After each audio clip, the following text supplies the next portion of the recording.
Thank you everyone for being here. To all our panelists and participants, and the 65 of you who are online. My name is Emilie Max. I'm a researcher at the Geneva Academy of IHL and Human Rights, and I am the organizers of today's event. For those of you who are not familiar with the Geneva Academy, it's an academic institution that belongs to the University of Geneva Undergraduate Institute here in Geneva, and we provide graduate education in areas of international law related to armed conflicts, and we also have a center that does law and policy research in the same areas of law. Today's event is part of an event series that we've had for a couple of years now called the IHL Talks, and that aim at discussing topical and current topics of international humanitarian law for the Geneva-based community, and thanks to technology and COVID-19 for a broader audience now. I will not be moderating today's discussion, but I'm very happy that you're all joining today. And I will soon pass the word to my colleague Euke. Just a few technical explanations. This is, of course, a Zoom event. You'll be able to see and hear from all our panelists today. For security reasons and to make moderation a bit easier, we have blocked you, participants, your videos and microphones, but you will be able to ask questions or make remarks in the chat features. And this is how we'll take the Q&A. Euke will be in charge of it. And without further ado, I give you the floor. Well, thank you, Emily, for all this information. I'm sure this format will allow us to have a lively discussion as we had seen in our first experience of the Zoom IHL talks. So I'm Euke, I'm a PhD candidate of University of Geneva and teaching assistant here at the Geneva Academy, and I will be moderating today. This very engaging discussion, I'm sure it will be, regarding the current issues surrounding the protection of the environment in situations of armed conflict, with an exciting panel from diverse backgrounds and institutions who will be bringing in different but complementary perspectives to the issue. First, we will hear from Jérôme Dehemten, who is a lecturer at the Geneva Academy and also at the Universities of Louvain, Strasbourg, and Lille. He will give us some brief introductory remarks to kickstart the discussion. I will then give the floor to our distinguished panelists who will be giving presentations of around 12 minutes, which will hopefully leave us with approximately a full-on 40 minutes for the Q&A session. Before we start, I would just like to very briefly present our panelists. Firstly, we would have today with us Ambassador Mario Lehto. We are guessing that she is having some technical problems, so we hope that she will be joining us as soon as possible, but if not, we nevertheless will have a very good discussion, I believe. Mario Lehto, in any case, I will very shortly present her. She is the ambassador and senior expert on public international law at the Ministry of Foreign Affairs of Finland and a member of the International Law Commission, where she served as the special rapporteur for the protection of the environment in relation to armed conflicts. We also have today with us Vanessa Murphy, who is a legal advisor at the International Committee of the Red Cross. And I'm also very happy to mention that she is an alumni of the Geneva Academy. Last but not least, we also have today with us Maud Saliev, who is a human rights and international criminal lawyer and a lecturer at University of Paris-Nanterre. So also without further ado, I would like to give the floor to Jérôme, please. Thank you. Can you hear me all? Yes, we can. Okay, thanks very much for inviting me to participate to this talk on the protection of the environment during armed conflict. In fact, I'm not, like all the others, a specialist on the issue. I was just invited to reflect on this topic when working on a project of the Academy and the University of Geneva and the Max Planck Institute, which aims at reinforcing the protection of animals and in particular wildlife during warfare. So I'll be very brief. I will open the debate by making 5 general observations, mainly on the importance and difficulties of using international environmental norms and principles in conjunction with IHL.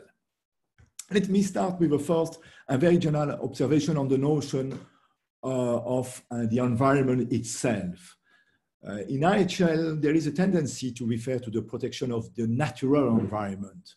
And I think this trend is an heritage of Additional Protocol 1 and the commentary to this protocol, which makes a distinction between the natural environment and the human environment, as if a clear line could be drawn between these concepts. The ILC has discussed this matter, and its in principles make reference sometimes to the environment in general, sometimes to the natural environment. However, modern definitions of the environment do not draw a strict dividing line between the natural environment and human activities. They usually include both aspects simply because human activities and the environment function as an interactive system. And I would be very interested to hear the views of the representative of the ICRC on how to approach this concept of the environment and how to define it. That was for my first observation. I would like, secondly, to insist on the importance of using international environmental law during warfare in conjunction with IHL. And it is usually acknowledged that IHL must be read in conjunction with other bodies of laws, and including, of course, environmental law. But how concretely these bodies of law interact together? And this sometimes is less clear to me. I see two important functions for environmental laws and principles.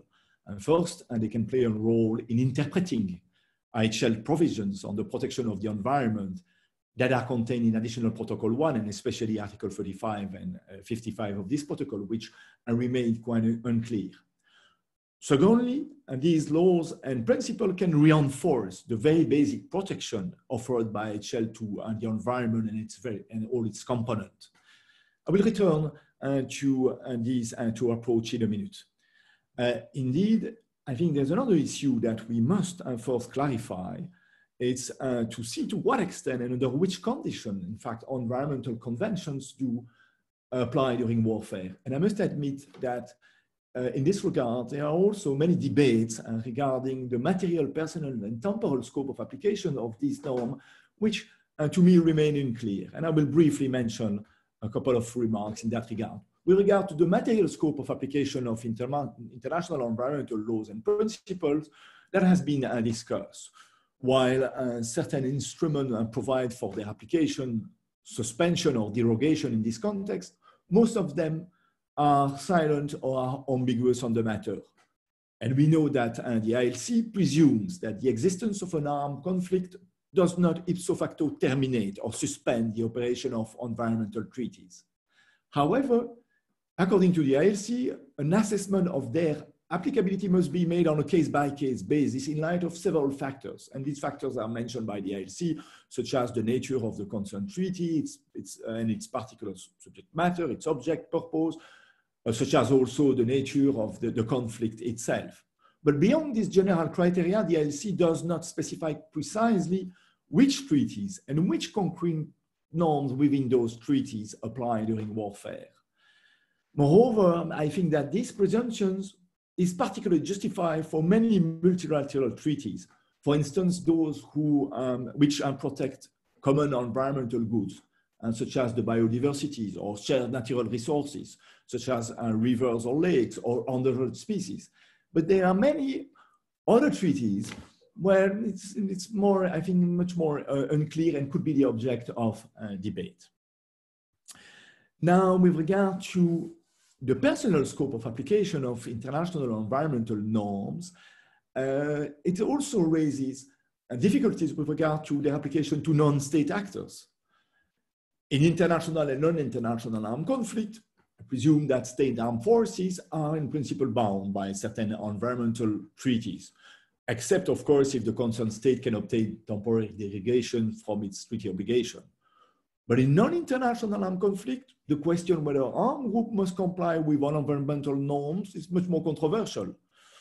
Indeed, in contrast to rights and duties that are contained in IHL conventions, those which are mentioned in environmental treaties are not directly addressed to armed groups, but only to state authorities.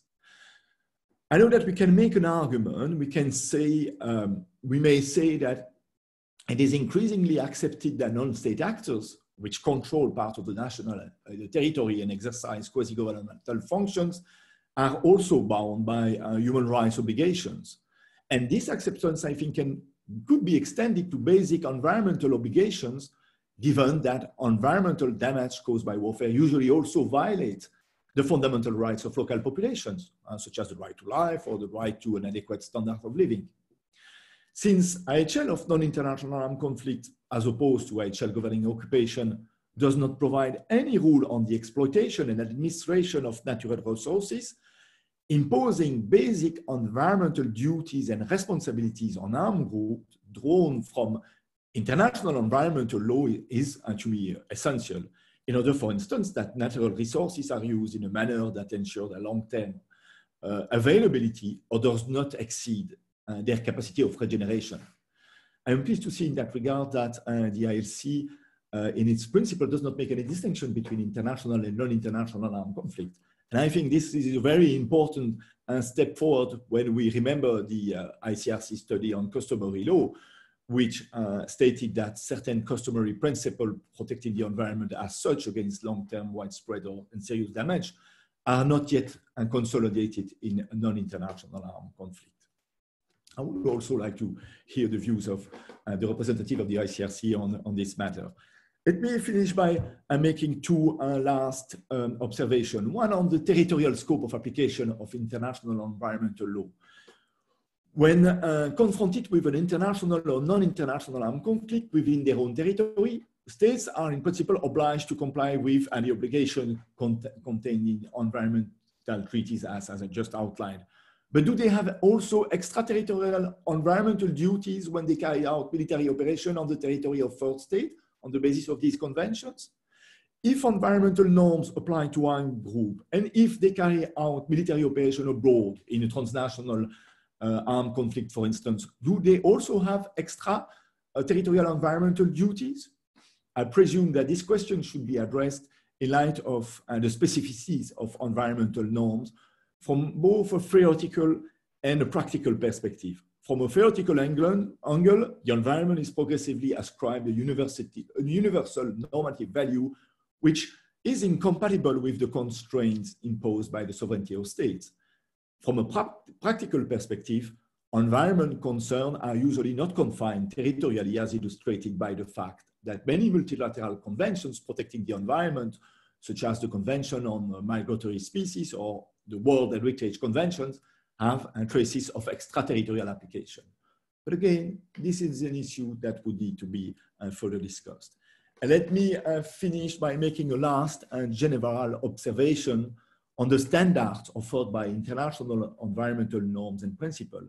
If I'm insisting on the importance of this body of law, it is mainly because beyond certain general principles governing the conduct of hostilities that potentially apply to natural resources and the few provisions that specifically protect them, IHL does not address any other fundamental environmental matters, for instance, biological diversities, fauna and flora, climate change, freshwater resources, atmospheric protections, polar zones, etc.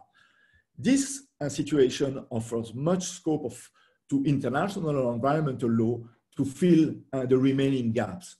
Moreover, as I said at the beginning of the intervention, IHL provisions and customary principles are themselves rather broad and vague. They allow an important amount of discussion on how to read and apply them concretely.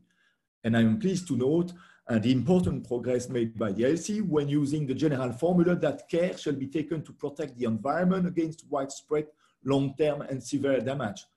But what these requirements concretely signify? Should they be read quantitatively, as they were in the commentary of Additional Protocol 1, or should they be read qualitatively? What environmental parameters come into play when applying the principle of proportionality? It goes without saying that these rules must be interpreted in light of the current importance attached to environmental values as they progressively emerge from environmental conventions and principles adopted since 1977. Moreover, if international environmental law and IHL rarely contradict each other, that does not mean that no normative conflict between specific norms belonging to the special regimes cannot occur in practice.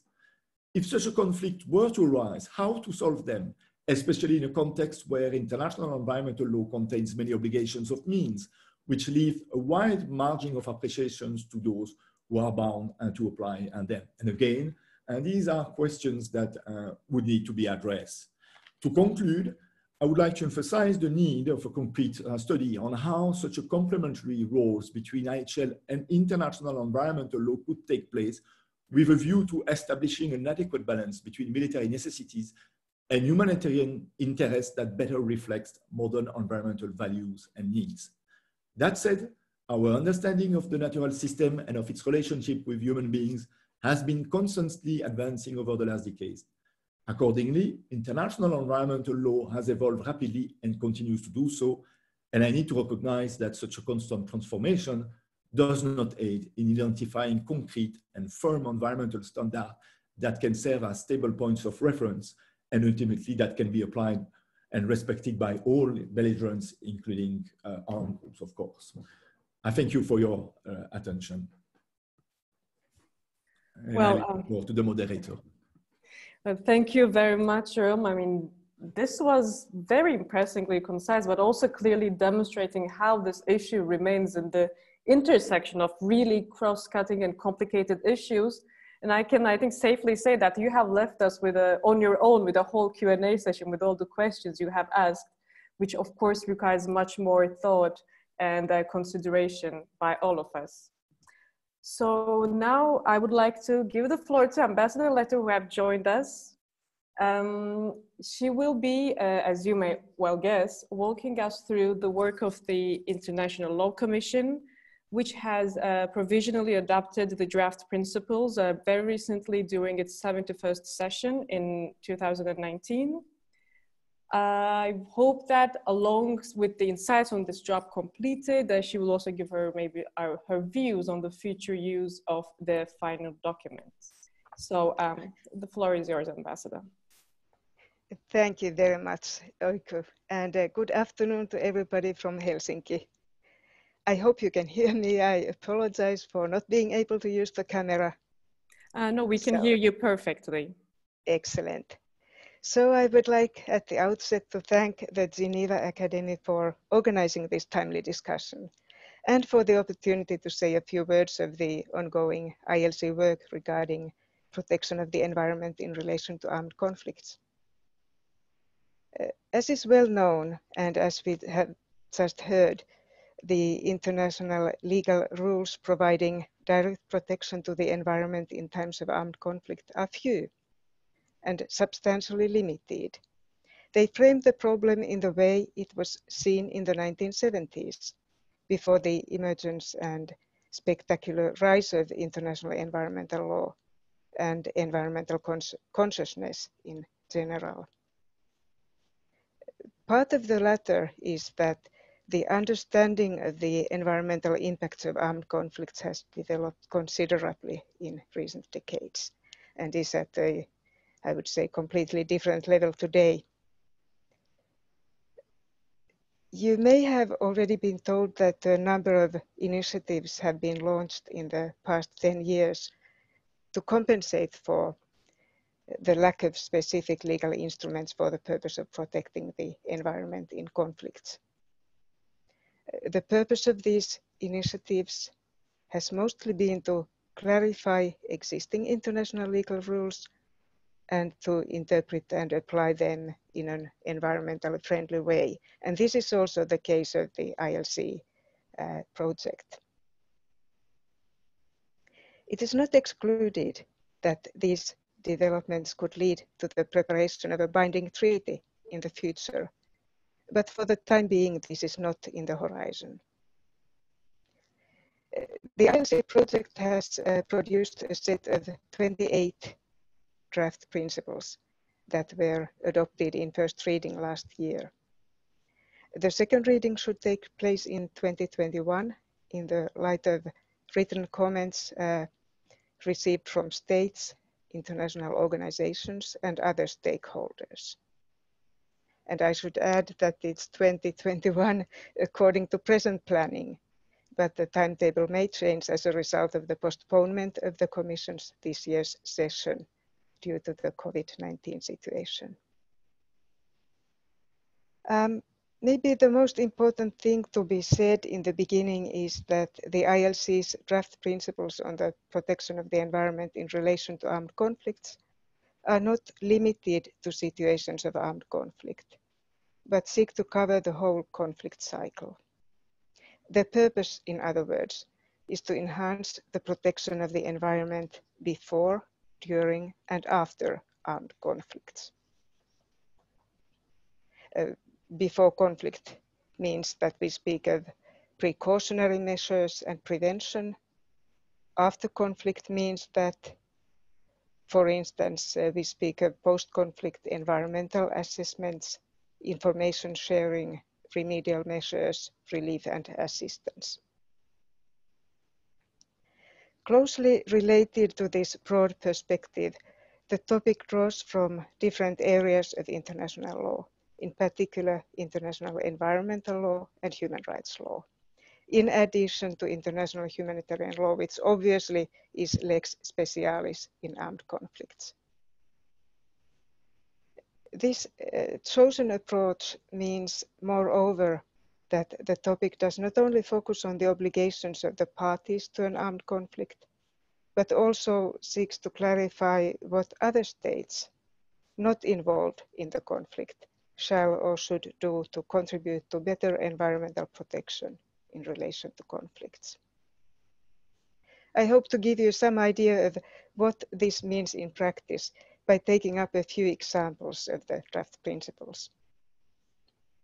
The first example concerns exploitation and looting of natural resources, which often is accelerated in situations of armed conflict and tends to prolong such conflicts. Altogether, 5 draft principles are relevant to the protection of natural resources from environmentally harmful or unsustainable exploitation and address this question from different angles. Of these, the prohibition of pillage is an established customary rule that has gained new relevance in the context of illegal exploitation of natural resources.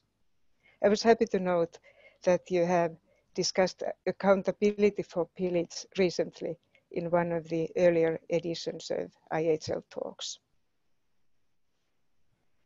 2 further draft principles on corporate due diligence and corporate liability are relevant in the context of illegal exploitation of natural resources, given the role that corporations and business enterprises may have in perpetuating conflict economies and in causing environmental harm. The Commission's 2 draft principles build on a wide network of corporate due diligence frameworks, binding regulation at the national and regional level, such as the US Dodd-Frank legislation, the EU's conflict minerals and timber regulations, the certification mechanism of the International Conference of the Great Lakes region, and so on. In addition, they draw on the considerable and still growing amount of national court cases on corporate wrongdoing abroad. These 2 draft principles address the legislative and other measures that states can take with a view to ensuring that corporations and their subsidiaries exercise due diligence and can be held liable when they cause harm to the environment. A further draft principle addresses the inadvertent effects of conflict-induced human displacement. Population displacement is a typical consequence of the outbreak of an armed conflict, and one that may give rise to significant human suffering as well as environmental damage, the latter mainly related to the use of natural resources for food and shelter.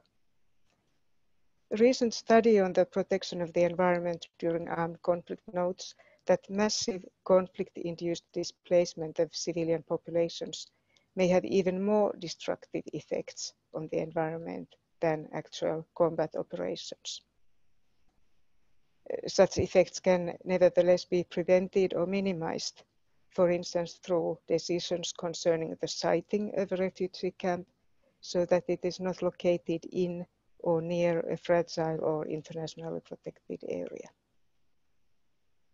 I should perhaps add that illegal and unsustainable exploitation of natural resources, as well as the inadvertent environmental effect of displacement, have been recognized as being among the main pathways for environmental harm in non-international armed conflicts. Finally, one of the draft principles relative to situations of occupation is relevant to the protection of natural resources. The point of departure for the Commission in formulating these draft principles has been, of course, the existing law of occupation, the Hague Regulations, the Fourth Geneva Convention, as well as Additional Protocol 1, but also international human rights law, which, according to the International Court of Justice, is particularly relevant in situations of occupation. On this basis, the Commission has found that an occupying power does have certain environmental obligations towards the occupied state, the occupied population, and third states. One of these draft principles requires that an occupying power, to the extent it may administer and use the natural resources of the occupied territory, shall do so in a sustainable manner and seeking to minimize environmental harm. I should perhaps add that the prohibition of pillage is applicable to situations of occupation and forms an absolute limit to the exploitation of the natural resources of an occupied territory by the occupying power. At the same time, the draft principles take into account more long-term environmental degradation linked to occupation practices. Also, more generally, regarding armed conflicts and their aftermath, the draft principles take into account both short-term and long-term direct and indirect environmental effects. The draft principles applicable during armed conflicts reflect the existing IHL rules, such as Articles 35.3 and 55 of Additional Protocol 1, which protect the natural environment from widespread, long-term and severe damage. Most draft principles, nevertheless, focus on environmental harm below that high threshold. Harm that is caused inadvertently or by negligence, harmful practices, and harm caused by other actors than the parties to a conflict. The principles thus deal with, for instance, peace operations, humanitarian assistance, protection of the territories of indigenous peoples, and regulation of corporations and other business entities. Behind this broad approach is the recognition that environmental damage in conflict results from a great number of factors that are not only, or even most often, related to the conduct of hostilities. Direct environmental harm may often only be the tip of an iceberg. Armed conflicts may seriously impair the environment, pollute the air, water, and soil, affect ecosystems and biodiversity, for instance, through the simple presence or movement of armed forces in vulnerable environments, or by leaving behind unexploded ordnance, toxic and hazardous remnants. Armed conflicts also cause indirect environmental effects, for instance, as was already mentioned, through illegal exploitation of natural resources. Pillage is an international crime, but the draft principles do not propose new criminalizations. Rather, they clarify existing international obligations or reflect best environmental practices by states and international organizations. This is a different perspective from the efforts to establish ecocide as a new international crime, which is another topic for today's panel. The two perspectives are nevertheless mutually supportive and can, in my view, usefully complement each other. I thank you all for your kind attention.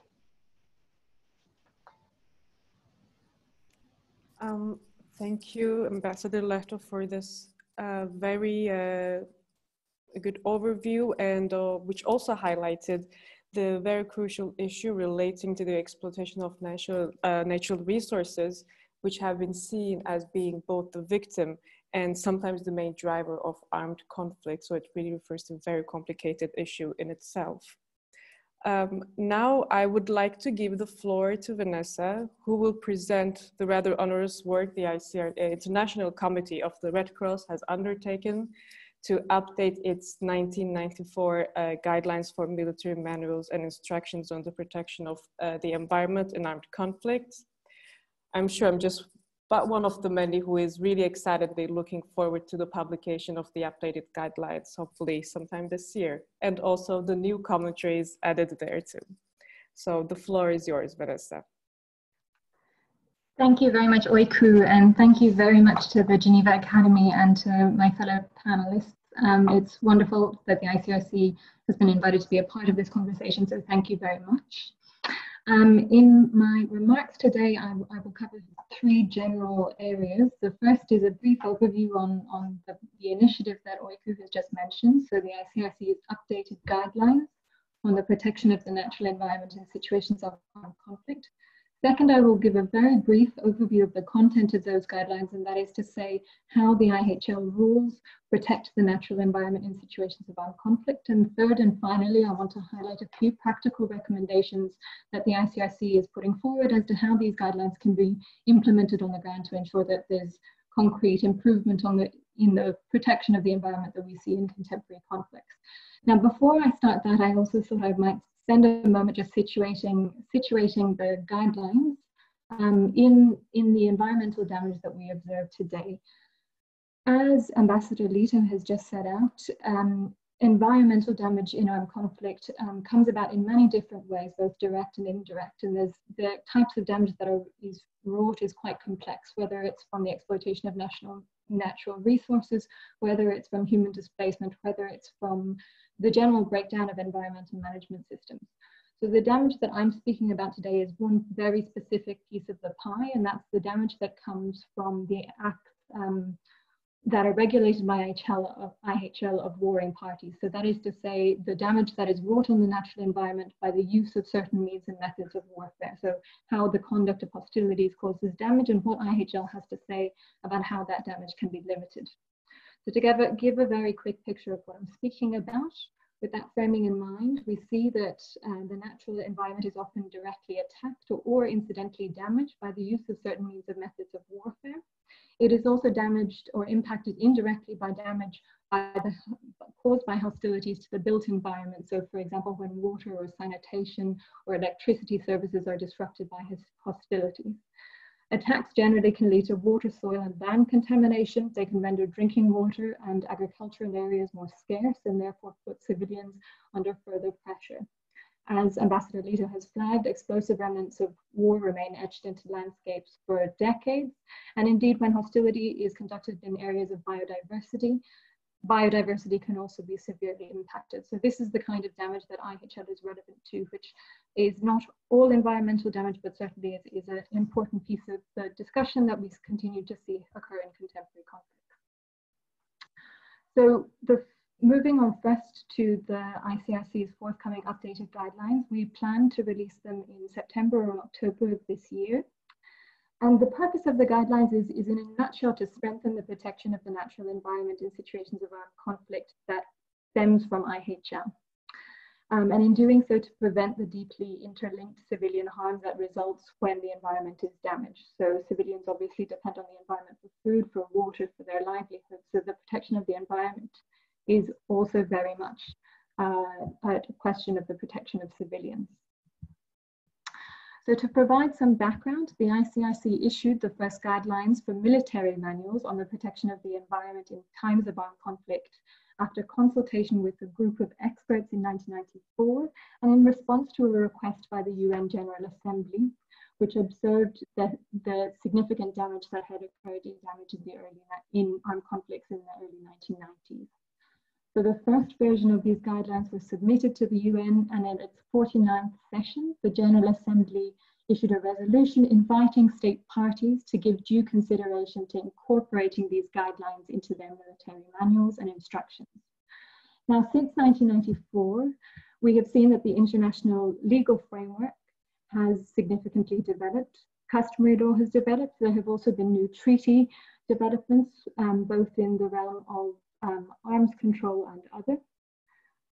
At the same time, we have continued to see in the armed conflicts that we see today, but that we have seen since the 1990s, that the environment is frequently a silent casualty of war. So the need for environmental protection stemming from IHL continues to be a very strong and pressing concern that the ICRC is working on.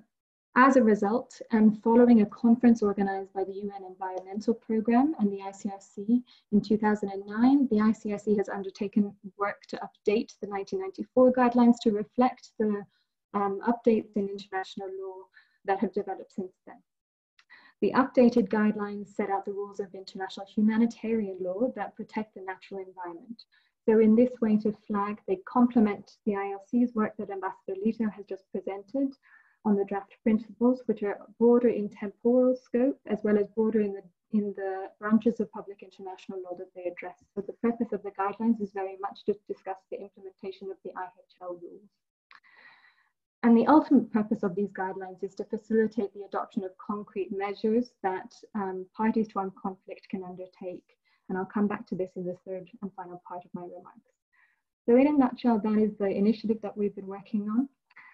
Very briefly now, I'll give an overview of the content of those guidelines with respect to the IHL rules that they detail. Simply put, the guidelines divide the relevant rules of IHL for the natural environment into 4 categories. The first type is the rules that we have heard Jerome and Ambassador Lito present. So the first type is the rules that specifically protect the natural environment as such. So that is to say they were adapted or adopted for that purpose. These include the prohibitions against using means or methods of warfare that are intended or may be expected to cause widespread long-term or severe damage, so that high threshold. They also include additional protocols, one's express prohibition of attacking the natural environment by way of reprisal, as well as the prohibition of using the destruction of the natural environment as a weapon. So these are customary IHL rules that the ICRC identified in its customary law study of 2005, rules 44 and 45 in particular. So that's sort of the first bucket, these specific protections.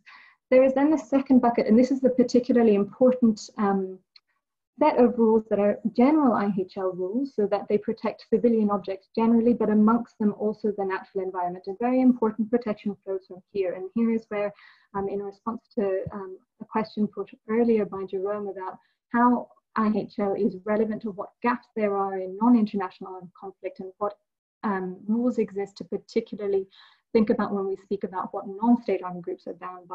The conduct of hostility rules, I think, are an area where indeed more work is needed and where we hope the guidelines will contribute to the conversation.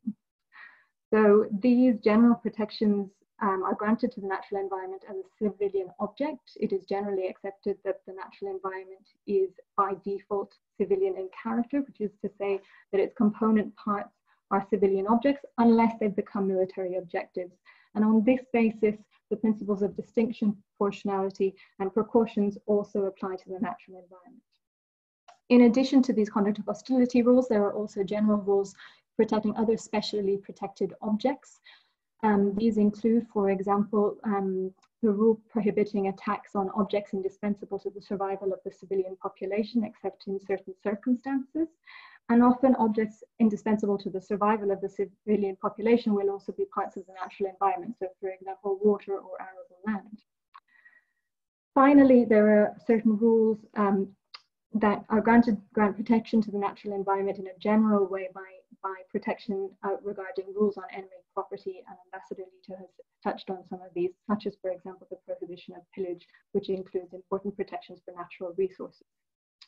So that's the second group. Very quickly, I will briefly mention the third group of rules of IHL that the guidelines also address, which is rules that provide protection based on regulations of certain weapons. So there are 7 of these that the guidelines refers to. They include, or they are, the prohibition to use poison or poisoned weapons, biological weapons and chemical weapons, rules also limiting the use of herbicides, rules limiting the use of incendiaries, landmines, and also rules that aim to limit the impact of explosive remnants of war. Now, while they may not, all of those rules provide direct protection to the natural environment, they nevertheless provide very important indirect protection. For example, because explosive remnants of war continue to have extremely damaging impacts on the natural environment for decades after they've been laid. That's the third group. The fourth and final group of relevant IHL rules are sort of the ones that ensure that those protections that I've just set out are properly implemented, that they are respected, implemented, and actually disseminated to ensure that they have force in contemporary armed conflicts. So these are a number.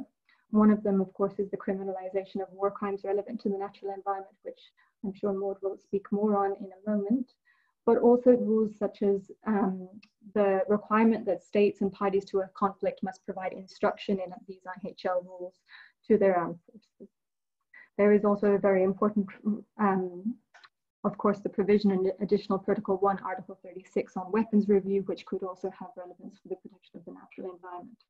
All of this in a nutshell to say that while the specific rules that specifically mention the term natural environment or environment are quite limited, the rest of IHL contains important protections that we feel really can add a lot if they were better implemented to protect the environment in contemporary conflicts. I will now very quickly pass finally to a couple of concrete recommendations that we recommend parties to armed conflict or states in particular take to ensure that these protections are better respected. The first is to disseminate and integrate IHL rules into the armed forces doctrine, education, trainings, and disciplinary system. The second is to adopt and implement measures to enhance understandings of the natural environment prior to or during military operations whenever feasible and operationally relevant. So that could include, for example, conducting environmental impact studies before or prior to the conducting of military operations.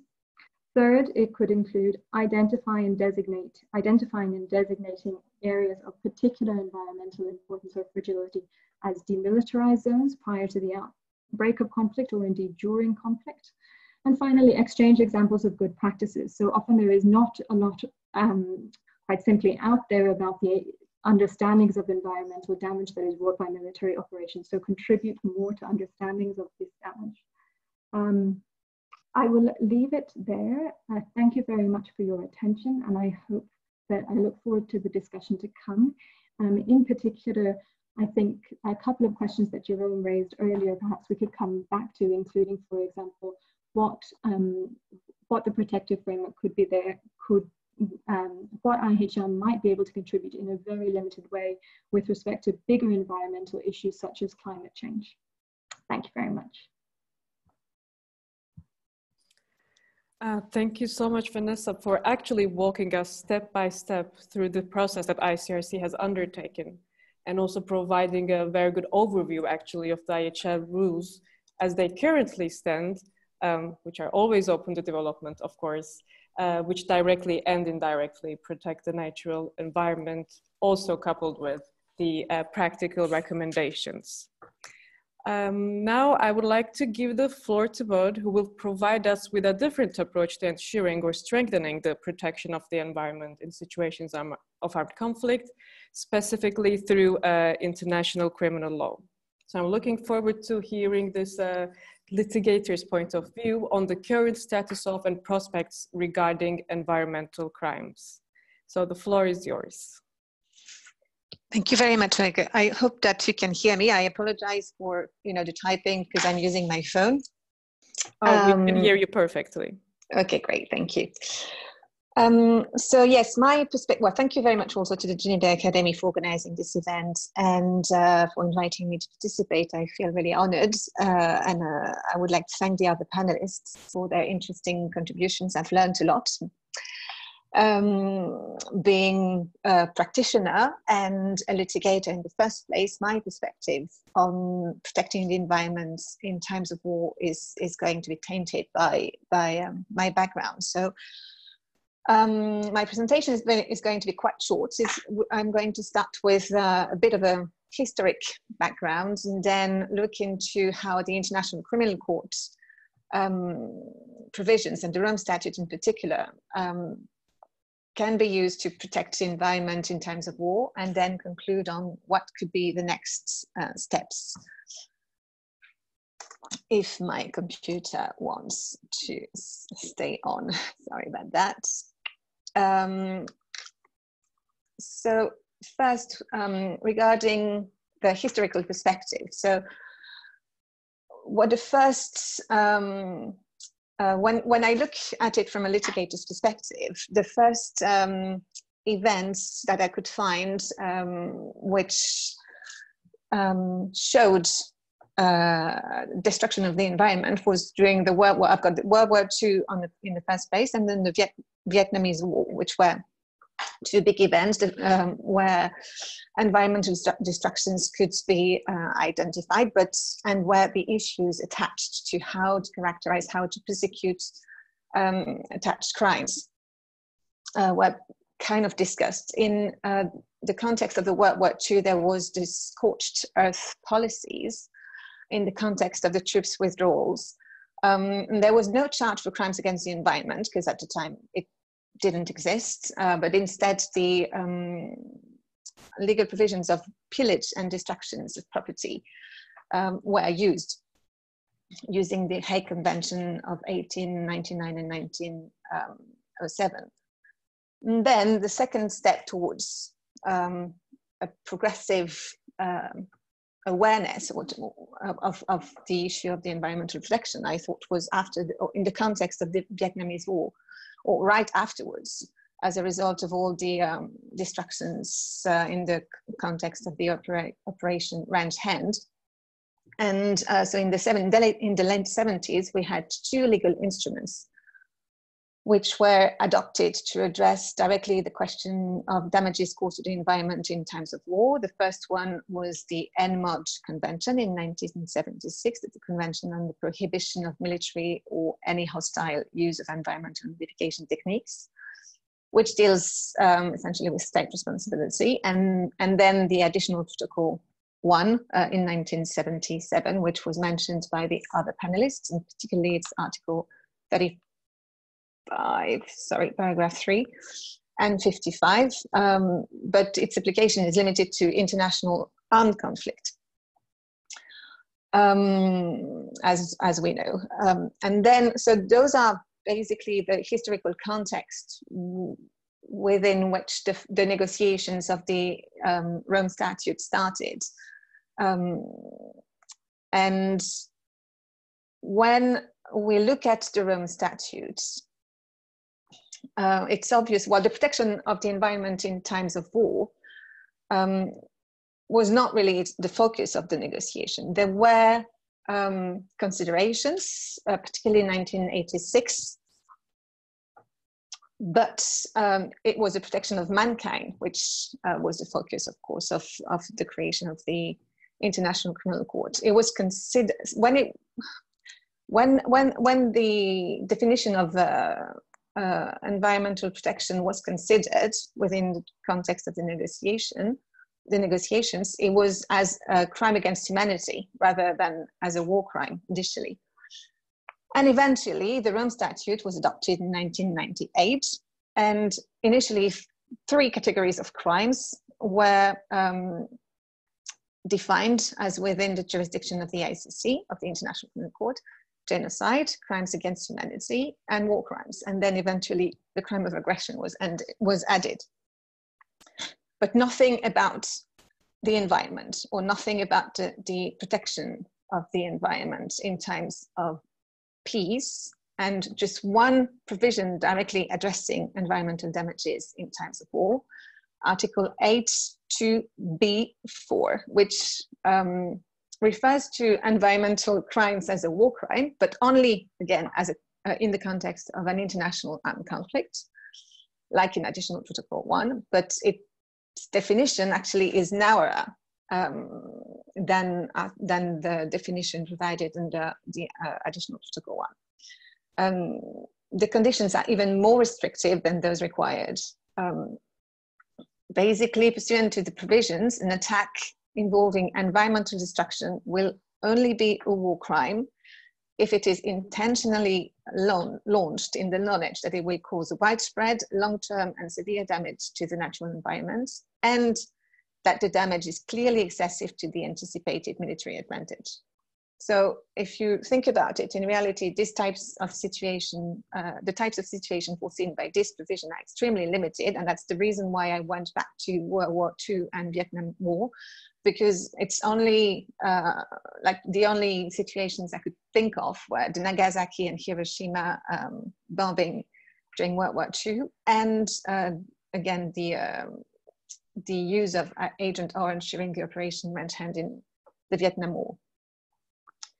So that is how the ICC, that's the only, again, that's back to, this is the only provision that addresses directly environmental protection under the Rome Statute.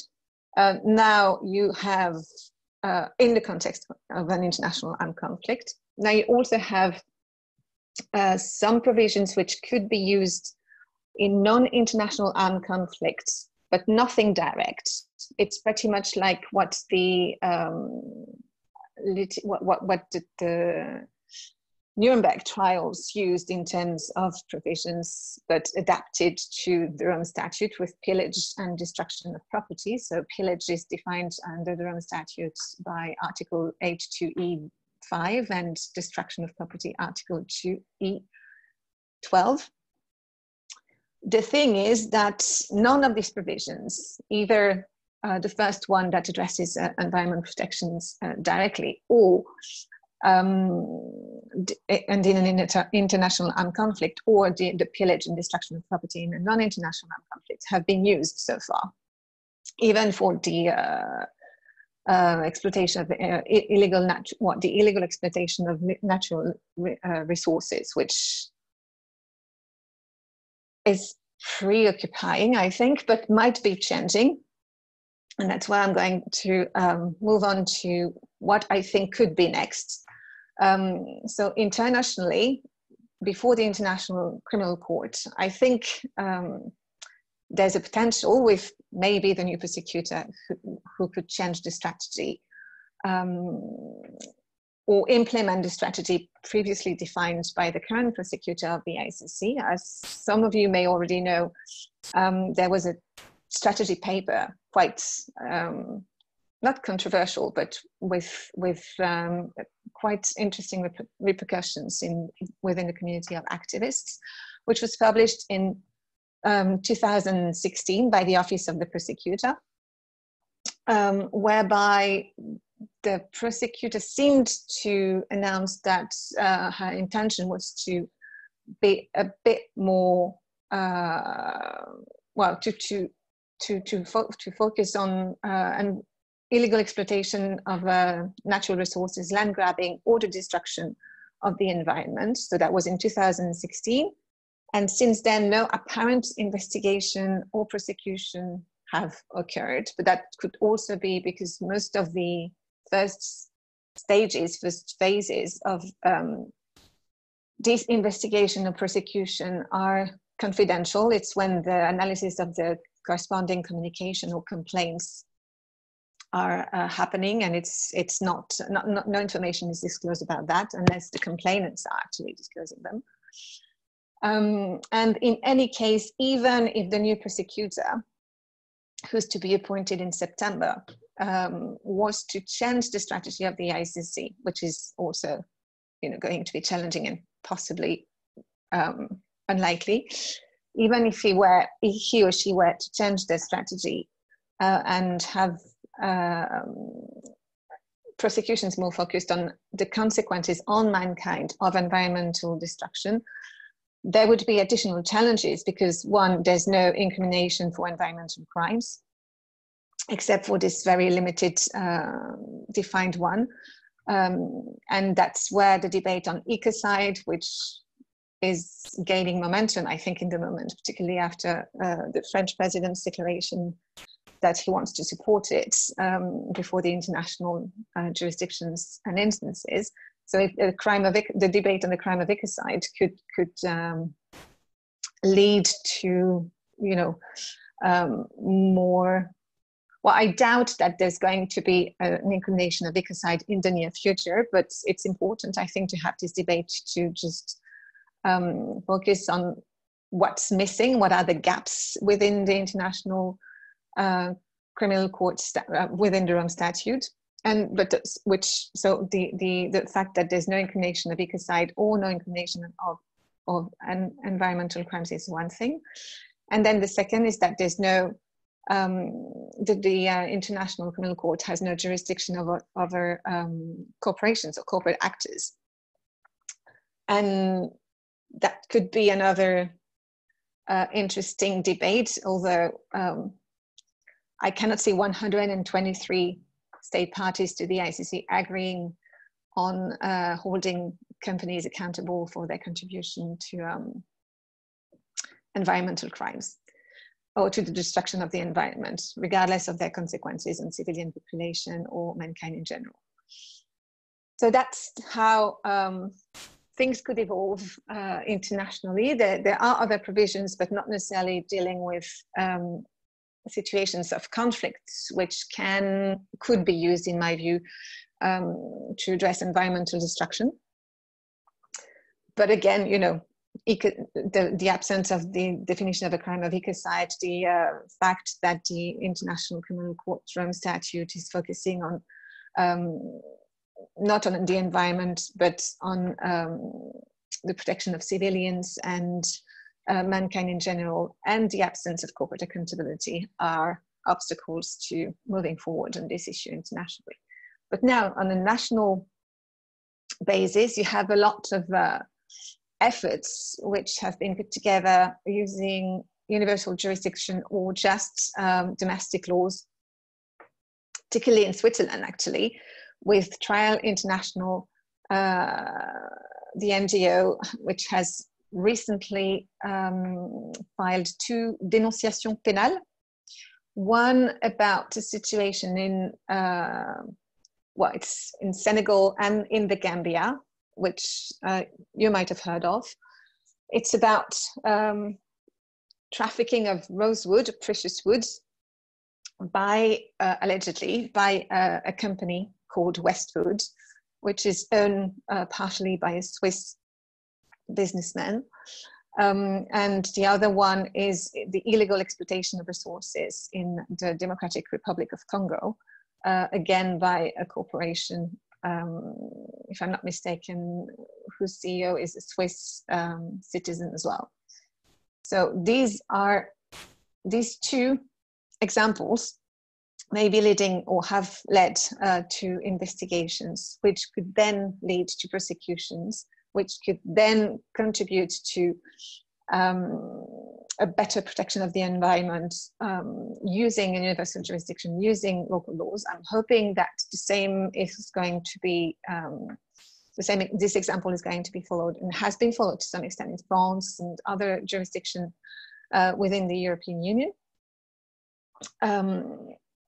But sorry. And we will see, because I think at right this moment, there is so much interest and so much different things happening with respect to environmental crimes, ecocide, the change in the prosecution of the International Criminal Court, that a lot of developments could occur in the next few months or even few years regarding the prosecution of environmental crimes, whether in the context of an armed conflict or contexts in peace times. And I'm hoping that I will be there to contribute and see it.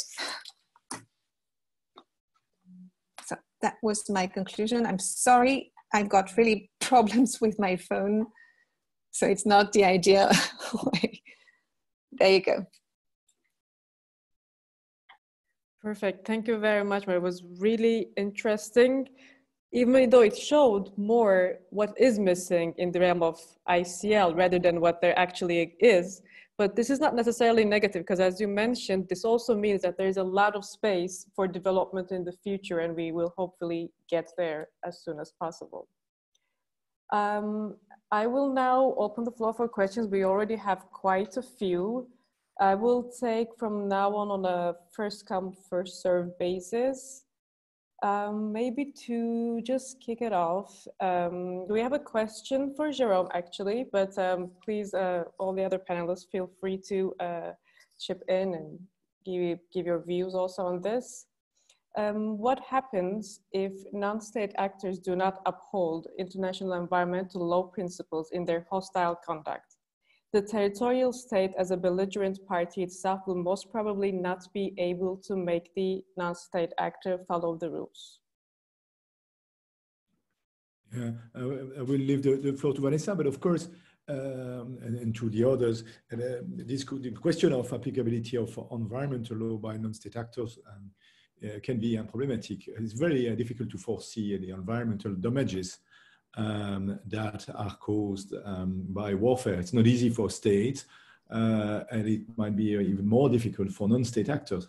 However, now more and more belligerence due process means that allow them to evaluate the consequences of their action on the environment, and we should not forget that. Now, with regard to their responsibility and their accountability, that has been noted. Of course, the direct protection to the environment will not entail any individual criminal responsibility, at least according to the ICC statute. Now, does it really correspond to customary law? I'm not that sure. We could make the argument that certain norms protecting the environment as such do apply also in non-international armed conflict. But there is an indirect protection through the fact that the environment is a civilian good. But I leave the floor to the other. This is my initial response. Anybody would like to contribute to this, or we can continue with the remaining of the questions? Sure. Yeah, I could maybe just make two very short remarks. So the question is regarding sort of accountability for non-state armed groups regarding environmental damage. I think one of the first things that we might highlight from the ICRC's perspective is that accountability is one part of the conversation. Prevention of that damage in the first place is another part of the discussion. So ensuring that they have implemented and understood the limits on environmental damage and regarding the environment as a civilian object. So how conduct hostility rules place limits on attacks on the environment. So ensuring that those rules are well implemented and disseminated to begin with. So prevention rather than just accountability is also a very important part of the discussion. Second, regarding the prohibition and the criminalization in the ICC statute that Jerome has flagged and that Maud spoke about in detail. Indeed, that is specifically on international armed conflicts.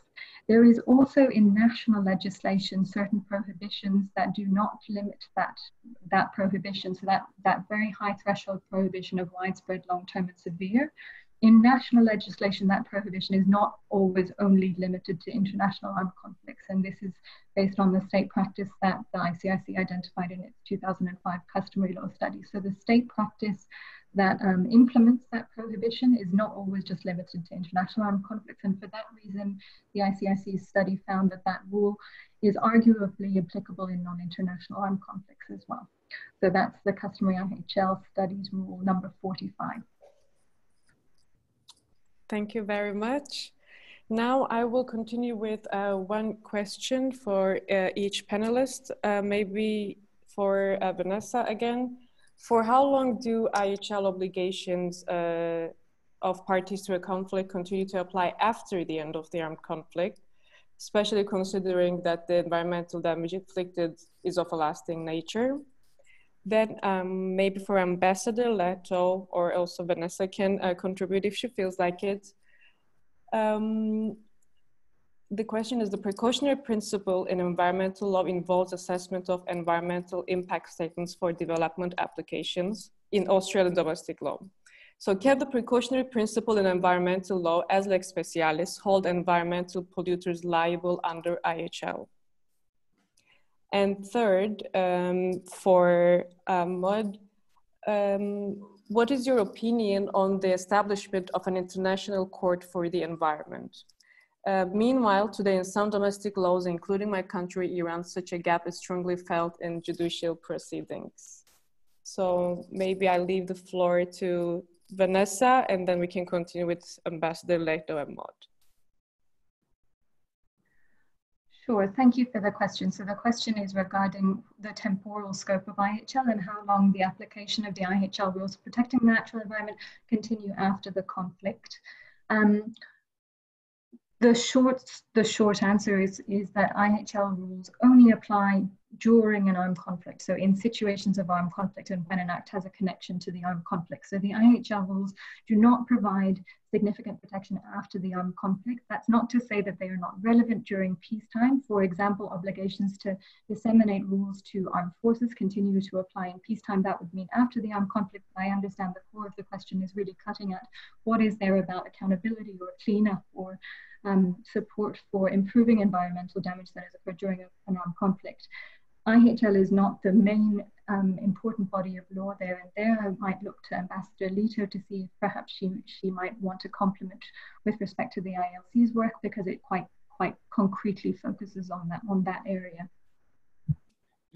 If I can add one thing, of course, as just outlined, if the act itself is committed during an armed conflict, even if it has repercussion in the long term, much after the armed conflict itself, in principle, it will be governed by IHL. Of course, it creates a difficult problem is to what extent the belligerent could anticipate the consequences of its act when committing it. And I come back to the issue that I just raised before. It's also a question of being able to assess the consequences. But I presume that if you use certain weapons that cause major environmental damages, but they are only long term, that would be contrary to IHL, even if the damages occur much after the conflict itself.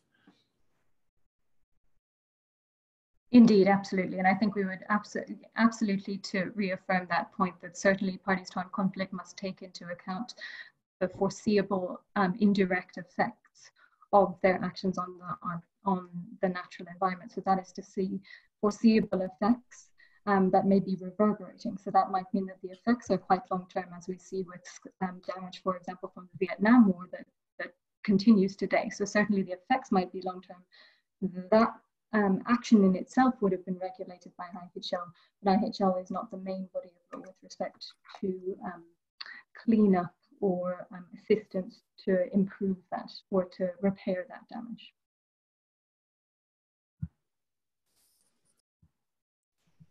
Thank you very much. Would Ambassador Leto have something to add? Or thank you very much. If I may, you guessed rightly, I would like to continue from what Vanessa and Jérôme said about environmental damage that has been caused during an armed conflict, whether there are any legal rules of IHL that are relevant after the conflict. This is an issue that was addressed also in the ILC's draft principles. They state quite clearly, restate that every international wrongful act of a state in a situation of an armed conflict creates international responsibility. And obviously international responsibility does not go away when the armed conflict is terminated. This is a clear principle. At the same time, as we know, the record of compensation for wartime environmental damage is very uneven.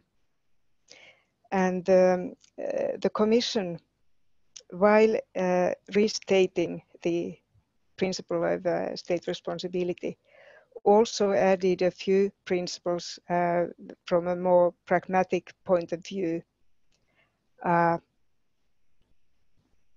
principles that complement the fundamental rule and address the issue of remediation from a pragmatic point of view. There's one draft principle on relief and assistance, one on sharing of and granting access to environmental information, and post-conflict environmental assessments and remedial measures.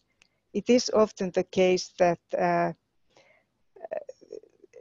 international responsibility for wartime environmental damage is very difficult to establish. Or even if it can be established, there is no way to implement it. And therefore the draft principles also address not only the parties or former parties to conflict, but also other states or international organizations that are in the position to provide information or provide remedy. Regarding environmental damage caused by non-state armed groups, I agree with what was said about individual criminal responsibility still being the most promising avenue, given that international responsibility of non-state armed groups as such is an evolving issue, not quite settled in international law.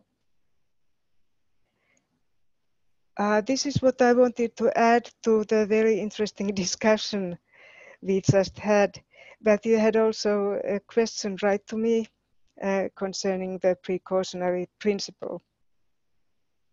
There, of course, I should make reference to the customary international humanitarian law study of the ICRC, Rule 44, which in my view, very successfully combines precautionary principle to Article 55 of the Additional Protocol 1. There's nevertheless still some controversy regarding the precautionary principle. As you may know, some states even deny the existence of such an international environmental law principle and rather speak of a precautionary approach. These controversies have also influenced the debate within the Commission, and so far at least we haven't made use of precautionary principle in the draft principles. Thank you very much. Maybe we can continue with Maud. Yes, thank you. Oh, sorry. I just had one thing to contribute, I think, to the interesting discussions and answers which have been provided on the accountability of non-state armed groups. But it would be a bit of a proposal for a creative interpretation of the Rome Statutes. If you look at crimes against humanity rather than war crimes or genocide, even though I agree with the ambassador that it's very difficult to establish individual criminal responsibility regardless. But you could look at crimes against humanity, you could look at the impact of the behavior and conducts of certain non-state armed groups, see how how they contribute to the destruction of the environment has an impact on the conditions of lives of the local population, for example, and then see if that could characterize as widespread and systematic attack and forced transfer or persecution or murders in certain circumstances, and as such, using the provisions of crimes against humanity, that could be a way to find some individuals belonging to these non-state armed groups responsible and accountable. for destruction of the environment and their vicarious impact on civilian population or population, indigenous people in particular, under in certain types of conflicts. Sorry, go ahead, Sharon.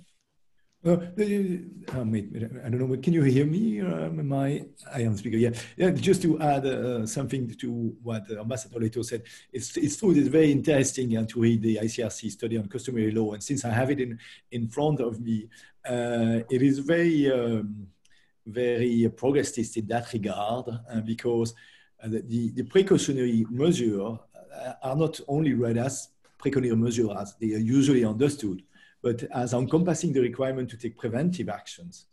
And indeed, if you read the text, it states that lack of scientific certainty as to the effects on the environment of certain military operations does not absolve a party to the conflict from taking such a precaution. And that, I think, is very interesting and quite innovative in a way. And it's just to outline what Ambassador Leto was just saying. Now it may be the object of discussion. But it's an interesting step forward, I must admit. Perfect, thank you very much. Amo, did you want to address the possible establishment of an international court for the environment? Yes, sure. Thank you for that question. I think it's a very interesting idea, and because the environmental destruction usually across cross-border involve cross-border types of behavior, and it's if you stick to domestic jurisdictions or to the internet, well, with the international courts suffering from shortages as far as environmental crimes definition are concerned, it would be an added. I think it would be great if it to have an international environmental court set up. My concern is how long this, well, first of all, whether sovereign states would agree to negotiate a treaty which would lead to the creation of such a court, which is, in my view, unlikely, particularly given the current state of international relations. And two, do we have the time, given the current concerns about climate change and global extensions, to wait for these negotiations to start, to commence, to unfold, and to result in the creation of an international environmental court? I'm not too sure about that. So being a pragmatic, or trying to be a pragmatic, I'm wondering if it wouldn't be more efficient, more effective to try and use what's already there, what already exists, whilst continuing efforts to try and get state together and discuss this this option of creating an international environmental court. Thank you very much. Now I will have one more question, which is, I guess, again, would be rather directed at Vanessa and Ambassador Leto, but all the panelists are welcome to contribute. It is, various experts in environmental IHL have noted that the environment may be protected under the 1954 Hague Convention for the Protection of Cultural Property in the event of armed conflict, if it meets the 1954 Hague Convention Article 1 definition for cultural property. In addition to demilitarized zones, as suggested by Vanessa, do you think that there is benefit in registering other delineated environmental areas under the 1954 Hague Convention and the Second Protocol for General, Special, and Enhanced Protection, given many armed forces such as NATO are now including cultural property protection as a cross-cutting theme? And continues to ask that if there is such a benefit, how could cultural elements of environmental areas that are usually considered as purely natural be more strongly demonstrated to strengthen those links to provide protection under cultural protection under IHL, and which is more regularly incorporated into armed forces training? In relation to this, we have another question again, regarding protection of environment and protection of cultural property. The ILC in its recent work mentioned in its principles 4 and 17, the protection of an area of major environmental and cultural importance designated by agreement. Did the Commission wanted to include cultural property in this phrasing, and what do they mean by agreement? Do these agreements would have to exist before the conflict or could be made specifically for that protected zone? Thank you. So, who would like to take the floor first? Sure, I can give a brief response, I think, to the general question about whether the 1954 Hague Convention on Cultural Property can be an avenue for enhancing environmental protection. The short answer, I think, is yes. This is the subject of one of the rules contained in the updated guidelines. So I agree that that is an interesting avenue for strengthened protection. With respect to how the cultural aspects of particular environmental zones that are not designated to cultural property can be enhanced, there I confess I am not sure, and I would perhaps leave that indeed to Blue Shield or other colleagues who are perhaps more, have greater expertise in cultural property. And I will finish perhaps by just making a quick link indeed with the identification of demilitarized zones, or I believe in the ILC draft principles, the identification of protected zones. And indeed, it's by reference to frameworks such as the Hague Cultural Property, the Hague Convention on Cultural Property, or alternatively, examples of lists such as the World Heritage List, which also include areas of natural rather than only cultural importance, that the identification of zones in order for them to be demilitarized could be carried out. So basically making links between other frameworks, such as the cultural property ones, such as that under the World Heritage Convention, that is a framework to identify areas for demilitarization either prior to or during an armed conflict. Thanks.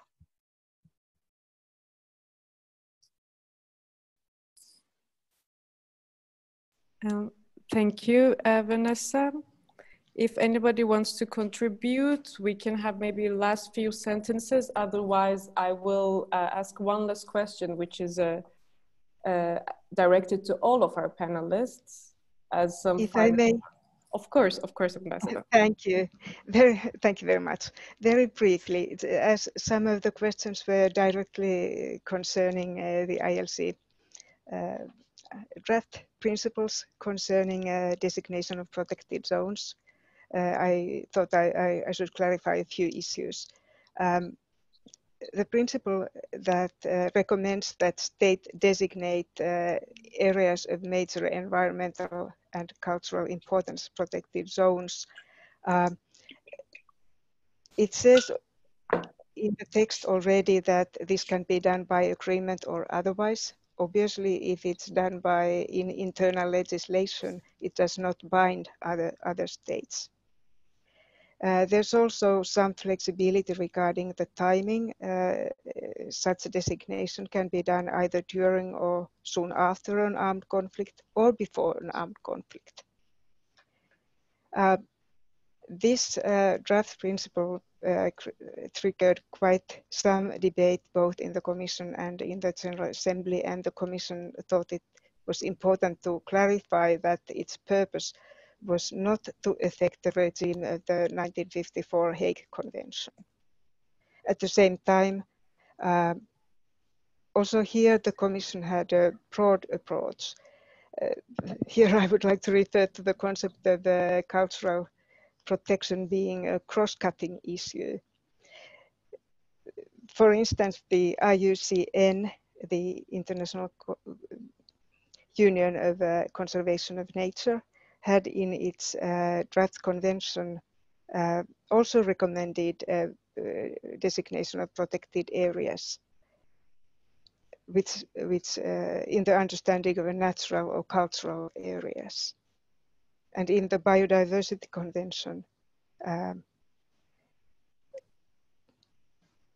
is relevant in this context. So there's a broad view that natural and cultural protection are not so different from each other. At the same time, what the ILC proposes has no purpose to affect the existing treaty regime. Thank you very much. Thank you. So before we close, I will just maybe direct one last question to all our panelists.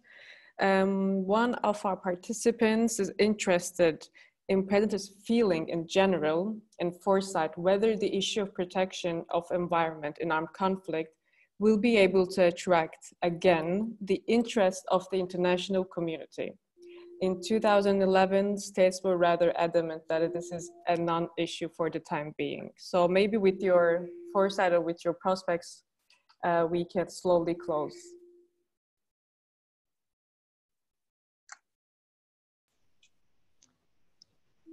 Thank you, Oiku. Thinking of the reception that the ILC's draft principles have received in the UN General Assembly, and here I should perhaps add something about the working method of the International Law Commission. It annually reports to the General Assembly and receives regular feedback every year concerning the draft provisions it puts forward. And judging from that reception, I would say that there's quite some interest. Last year, after the first reading, we had 50 states making long statements and underlining the importance and urgency of the protection of the environment in relation to armed conflicts. But of course, the moment of truth will be next year when we expect to get the written comments. Thank you very much. If I may, I think that it's already the case.